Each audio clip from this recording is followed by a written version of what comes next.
Well, in southern New Mexico, federal officials have confirmed that a local nuclear plant is leaking waste and releasing radiation into the surrounding area. The waste isolation pilot plant was leaking for days before State Environmental Secretary Ryan Flynn found out about it. Health officials insist that the plant poses no danger to the public. A statement to RT reads, quote, "The New Mexico Environment Department has seen no data to suggest any health threats to people have occurred as a result of the February 14th incident that led to a release of radiation outside the waste isolation pilot plant." However, it could take weeks for crews to get underground to the dump to try to figure out how it happened in the first place. This plant is the nation's first underground nuclear repository in the U.S. For more on this alarming story and for a look at some of the other nuclear stories that are taking place around the world, I was joined earlier by Paul Gunter. He's the director of the Reactor Oversight Project at Beyond Nuclear, and I first asked him how widespread the problem in New Mexico really is. Well, the Waste Isolation Pilot Project is a deep geological repository. It's our only deep geological repository in the United States that houses nuclear waste, primarily plutonium from the nuclear weapons program. And it's licensed for 10,000 years, but this facility now, after 15 years of operation, we're evidencing now what originally was reported as a fire underground, but now we're the university system at New Mexico State University is saying that they have detected plutonium contamination a half a mile away from the site. So we have a nuclear accident that has occurred deep down underground, but has now the contamination surfaced into the atmosphere. So the Environmental Department says that all is safe. Should people take them at their word? No amount of plutonium, if you ingest it, particularly if you inhale it, is a safe amount. So the fact that that plutonium contamination is now being picked up in surface monitors, it represents a public health and safety concern. Now, something that you mentioned is that this is obviously one of the only places, the only place really, that stores this underground. Do you think that it makes it more or less dangerous because it is being stored underground? Well, this is the only long-term management strategy that we have for nuclear waste, but clearly what we now see is a communication between an underground accident, probably through the ventilation systems, that has now brought radioactivity escaped into the atmosphere and is being picked up by monitors.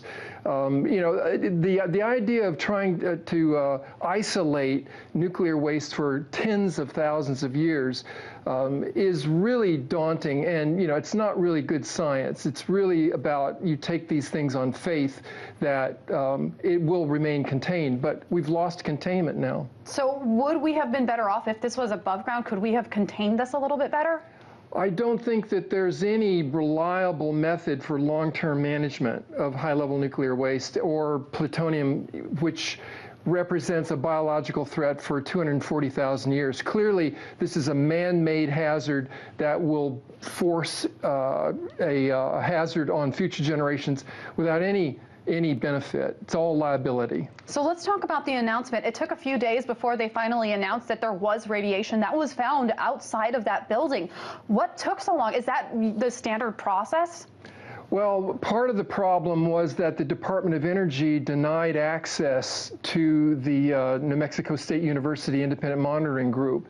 And so it's been a game of catch-up now, where the independent monitoring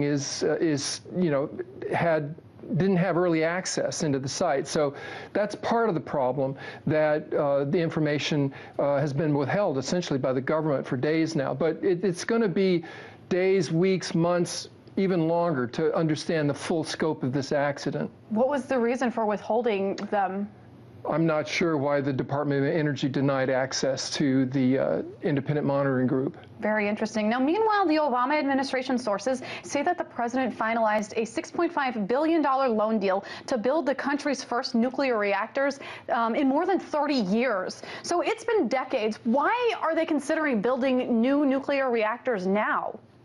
Well, this is part of an ongoing juggernaut that the nuclear industry has been, looking to revive itself. They called it a renaissance. In fact, it's a relapse to the same economic failure that stopped this industry dead in its tracks 30 years ago.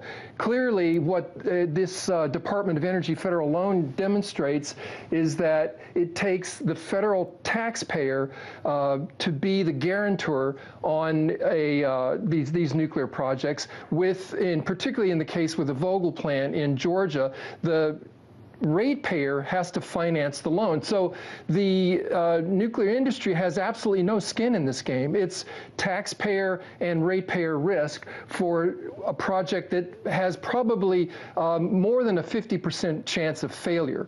Now, when the Fukushima Daiichi power plant had all of those problems, I remember articles coming out criticizing the current state of American nuclear power plants. What is the current state of power plants? Should that money be better served updating ones that are currently in use? Well, there is a concern that these older nuclear power plants, like the Fukushima-style reactors, these GE reactors, like Fukushima Daiichi, are now more than 40 years old, and the operators like Exelon or Entergy are looking to put less money, less maintenance, and power up the reactors at the same time. So, we're seeing a decrease in the maintenance and oversight of these aging reactors so that the utility can protect its profit margins. And these plants are very fragile economically as well. They don't compete anymore. And so, profit margins, financial margins are being put against public health and safety margins, and that's an increasingly dangerous venture. And finally, let's talk about what's going on in Japan 3 years after that plant had this catastrophic shutdown. Right now, they are starting to let 30,000 residents kind of go back, and they're going to go back after a 2-year process. But at the same time, there's reports of new leaks. The latest one was 3,175 gallons of highly contaminated water spilled. Would you go back if you were one of the residents that was living there? These are essentially permanent isolation zones that will represent a biological hazard.